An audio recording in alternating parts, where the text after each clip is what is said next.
Hi guys, kumusta kayo? Share ko nga pala sa inyo na dumating ng aking order na cosmetic case. So, lang kailangan ko talaga yan at noon ko pa gusto talaga magkaroon.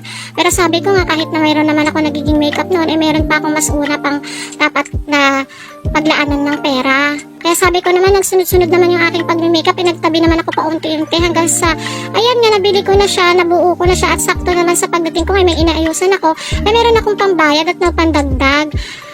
Noon ko pa talaga gusto magkaroon ng ganyan dahil nahihirapan ako lalo pag malayo yung pinupuntahan ko, yung aking mga gamit minsan hindi ko na maisipan sa sobrang dami.